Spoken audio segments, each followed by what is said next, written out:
I learned here. Foreigners have a value just like a dog only. They are not murderer. They are not criminal. They are just undocumented. Coronavirus COVID-19. Perintah Kawalan Pergerakan PKP. COVID-19. COVID-19. Coronavirus. Baru-baru ini, seorang lelaki warga Bangladesh telah menyinggung perasaan rakyat di negara ini menerusi kenyataannya kepada media antarabangsa Al Jazeera atas dakwaan perkauman terhadap warga asing ketika COVID-19.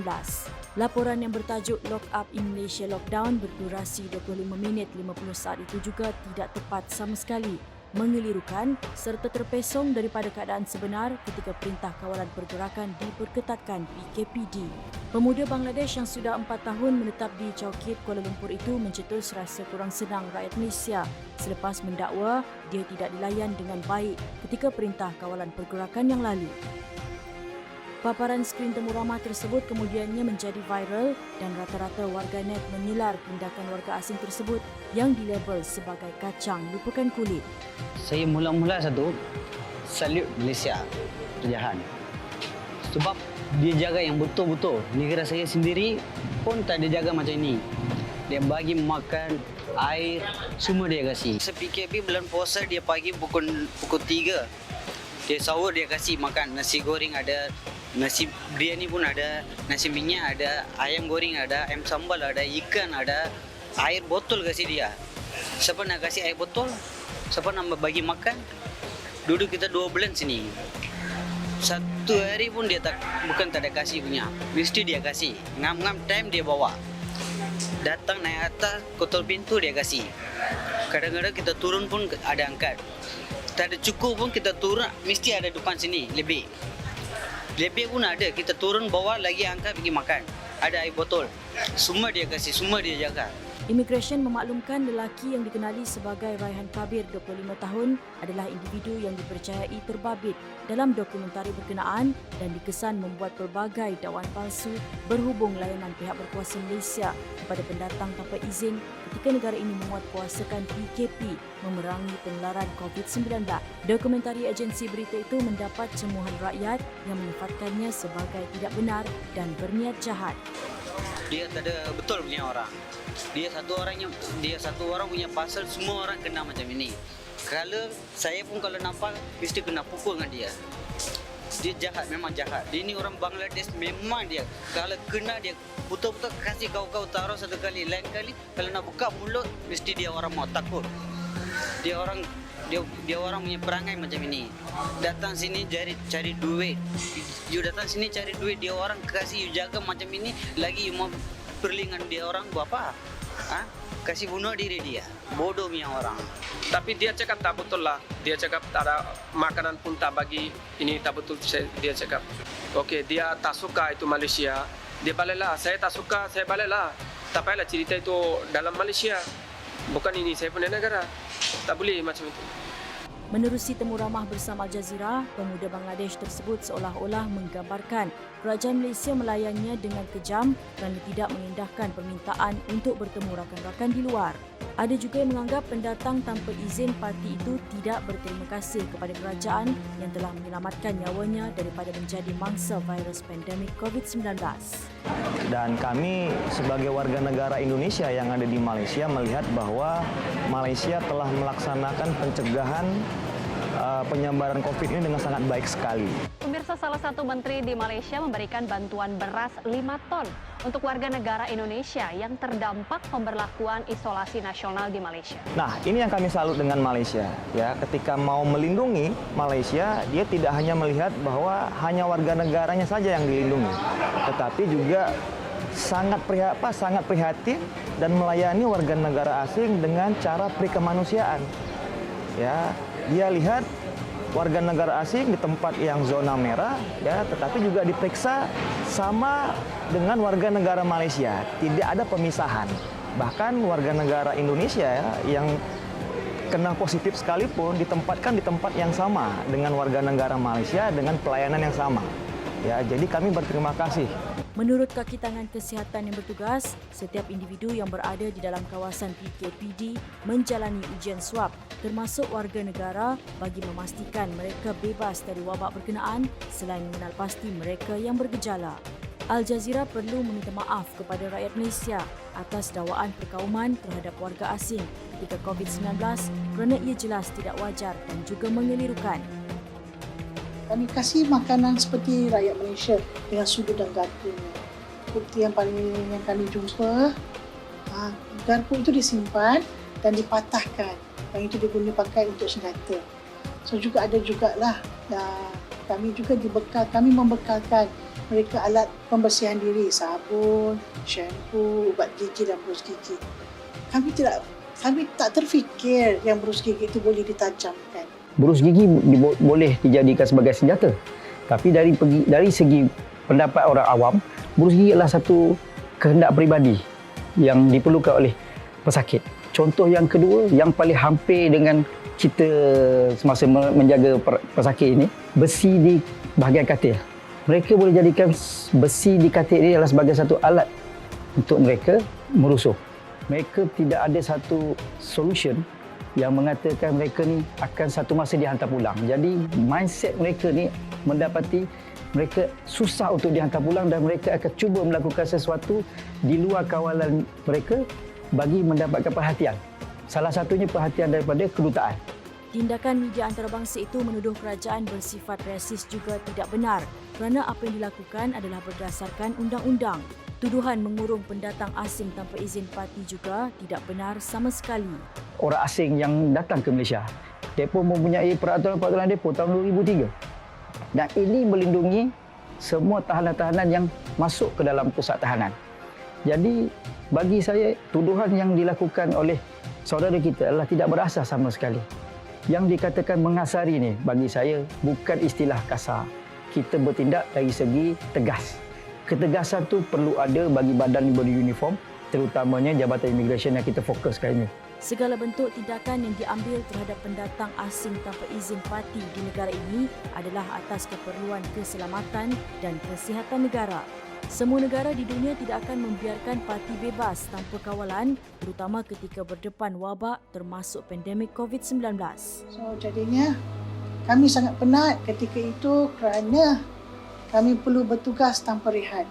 Contohnya lah ya, ada pegawai kami, jururawat kami yang datang daripada yang jauh-jauh ni, mereka sendiri ada anak kecil berumur 3 bulan. 3 bulan mereka tak balik. Yang duduk di Selangor walaupun dekat, satu, mereka takut jika mereka membawa jangkitan kepada anak mereka. Mereka takut bawa jangkitan kepada orang tua mereka. So, mereka tinggal di penginapan yang disediakan selama 3 bulan. Saya selalu kata dengan pasukan kami, ialah taruhan kami adalah nyawa kami bila kami masuk. Sebab penempatan pesakit di MAIP sini adalah 100% pesakit positif. Jadi bila kita masuk, jika PPE kami tidak berfungsi sepenuhnya, jika berlaku rusuhan dan sebagainya, hanya perlu mask kami dibuka, kami dah boleh jadi positif.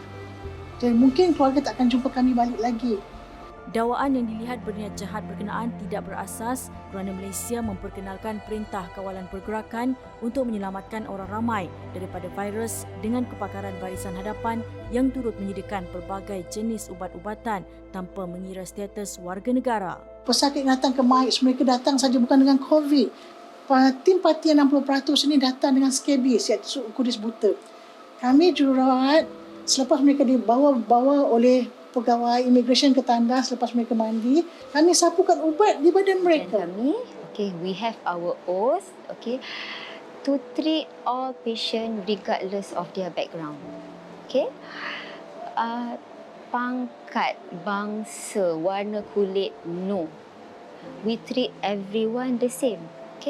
Jadi malahan terus terang saya cakap, pesakit-pesakit parti ni ada orang kata apa, extra from us. So the moment masuk ke kita, kita ada SOP kita. Semua pesakit COVID kita kena buat baseline investigation. Kita kena cek darah, kita kena buat chest x-ray, x-ray dada. Jadi dari situ kita koreklah semua penyakit-penyakit yang not been treated before. And we give treatment. Kita tak abaikan diorang. We give the best treatment for them. Kita tak boleh abaikan. sebab itu melibatkan nyawa, melibatkan kesihatan. Stres tu memang ada, tapi kita sebagai pegawai perubatan memang kita telah dilatih daripada awal bagaimana kita nak cope dengan keadaan stres ni lah. So stres dari segi pengurusan pesakit COVID-19 di sini adalah berkaitan dengan volume pesakit. Okay? Kadang kita pada awal tu kita nampak macam bilangan pesakit tu sedikit, tapi dalam split second itu boleh bertambah sehingga 300, 400, 500. Jadi setiap hari tu cabaran dia adalah macam mana kita nak deal dengan pesakit dan kita nak menguruskan resource kita yang ada kat sini, dan kita kena arrange berperingkat dan dengan perancangan yang teratur lah. Kecewa dengan laporan media antarabangsa berkenaan menyatakan selama bertahun-tahun pekerja asing telah melakukan kerja berbahaya dan kotor untuk Malaysia adalah jelas berniat jahat. Saya sedih, marah pun ada, because we have given the best. Okay, we treat them as human. We give them basic necessity, okay, food, clothes, shelter, okay, and then on top of that we give them treatment. Tak ada beza dengan manusia lain. Okay, kemudahan asas yang diperlukan oleh seorang manusia kita dah bagi. Perkara itu tidak benar dan tidak berasas dan tak bertanggungjawab. Kita tak tahu latar belakang dia, sama ada dia ni parti atau dia ni penjenayah. Tapi yang kita tahu dalam aspek kesihatan ni, kita akan rawat dia sebagai sebahagian daripada keluarga kita. Kerajaan Malaysia juga sedia upaya melakukan langkah saringan kepada semua demi mengekang penularan wabak tersebut. Biarpun berada dalam tekanan dengan pertambahan kes setiap hari dalam tempoh PKP, bagi Barisan Hadapan tiada beza pangkat, bangsa atau warna kulit untuk melalui proses saringan dan rawatan COVID-19.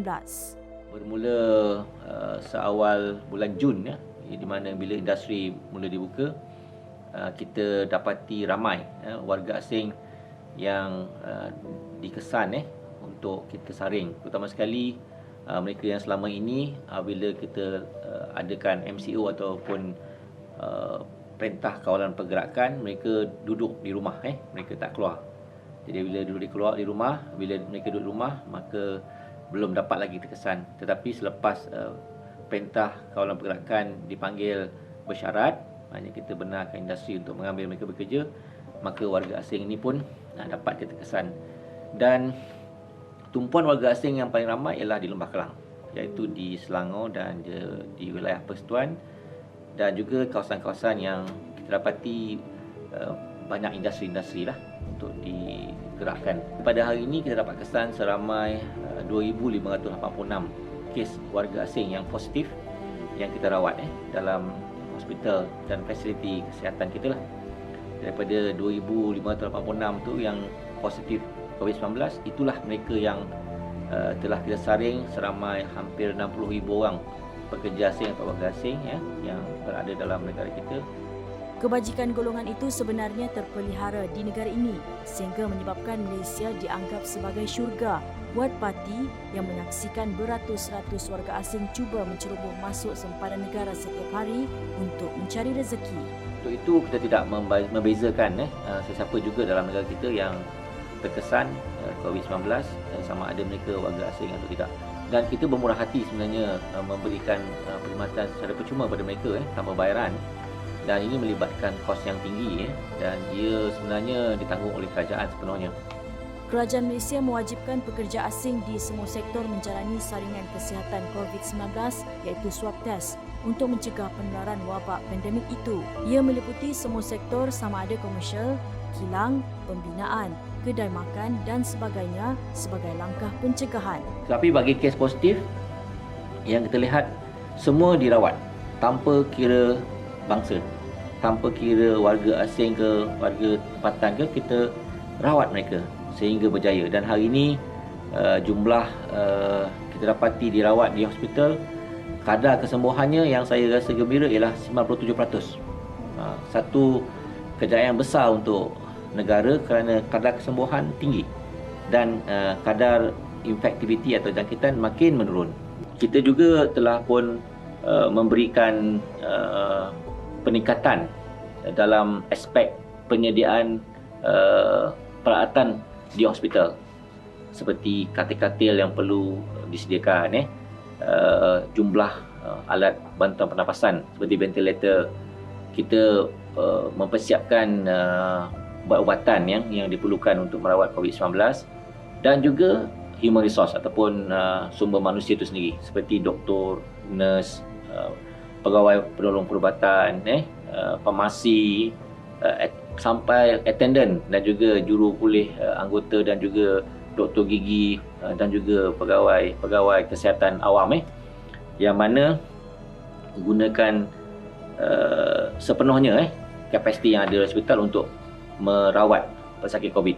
Selain daripada menyediakan jumlah atau bilangan makmal yang mencukupi dengan kerjasama semua pihak, daripada pemimpin tertinggi negara yang amat berhormat Perdana Menteri sampailah mereka yang menjadi frontliners kepada diri mereka sendiri. Inilah sebenarnya satu hakikat bagaimana Malaysia dapat mengawal dan juga mengatasi COVID-19 daripada tak rapat dikawal. Kesiapsiagaan awal, pengalaman menghadapi wabak, tindakan segera menaik taraf kemudahan kesihatan, kecekapan pelaksanaan ujian saringan dalam kapasiti besar selain pasukan perubatan yang cekap adalah sebahagian faktor yang membawa kejayaan kepada Malaysia dalam mengawal penularan wabak COVID-19.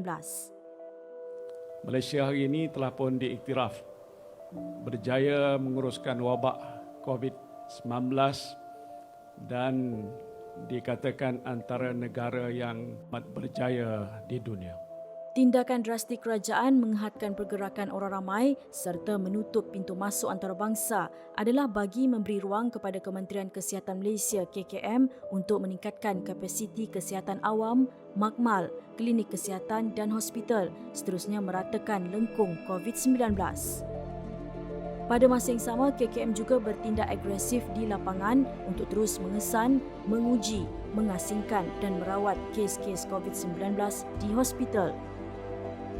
Rakyat tanpa mengira perbezaan kaum, warna kulit dan status sosial telah sama-sama membantu dan melindungi antara satu sama lain sehingga Malaysia berjaya mengatasi krisis pandemik berkenaan.